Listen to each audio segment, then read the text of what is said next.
Hello అండి. సీతారాముల కళ్యాణం పార్ట్ 3 వరకు చూసాం కదా! ఇది పార్ట్ 4 ఫైనల్ పార్ట్. మేము రాముల వారిని మండపంకి తీసుకొచ్చి కూర్చోబెట్టాక గణపతి పూజ అవన్నీ చేశాక సీతమ్మ వారిని తీసుకొచ్చారు. సీతమ్మ వారిని తీసుకొచ్చాక ఇలా జీలకర్ర బెల్లం పెట్టించారు. మనకు పెళ్ళిలో ఎలా చేస్తారు, తెరపెట్టి జీలకర్ర బెల్లం ఎలా పెట్టిస్తారో అలా పెట్టించారు. రాముల వారిది సీతమ్మ వారికి, సీతమ్మ వారిది రాముల వారికి జీలకర్ర బెల్లం పెట్టించారు. తర్వాత ఇద్దరిని పక్క పక్కన పెట్టి పూజ చేశారు. ఎలా చేశారో మీరే చూసేయండి.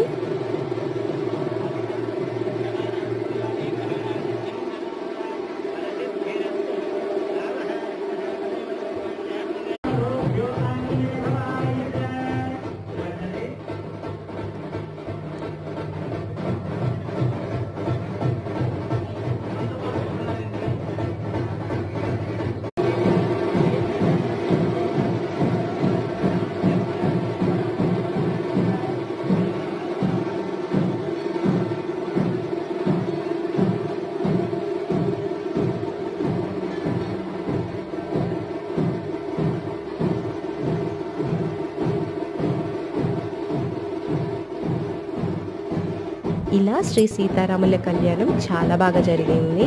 ఈసారి ఈ కళ్యాణం మేము జరిపించడం అనేది మాకు చాలా హ్యాపీగా అనిపించింది అండ్ చాలా బాగా అనిపించింది. కళ్యాణం అయిపోయాక భోజనాలు పెట్టుకోవాలి. పెళ్లి భోజనాలు మనం ఎలా పెడతామో అలానే భోజనాలు పెట్టుకోవాలి. అలా భోజనాలు పెట్టుకున్నాక సాయంత్రము ఈ ఉత్సవ విగ్రహాలని సీతారాములని ఇంకా లక్ష్మణుడు, ఆంజనేయ స్వామిని అందరినీ ఊరేగింపుకి తీసుకొస్తారు. ఇలా ఊరేగింపుకి ఇంటింటికి తీసుకొస్తారు, ఊరంతా తిప్పుతారు. అప్పుడు ఇంటి దగ్గరికి తీసుకొచ్చినప్పుడు అందరూ కొబ్బరికాయ కొట్టి ఇలా పూజ చేసుకుంటారు. రాముల వారికి, సీతాదేవికి, హనుమంతుడికి, లక్ష్మణుడికి.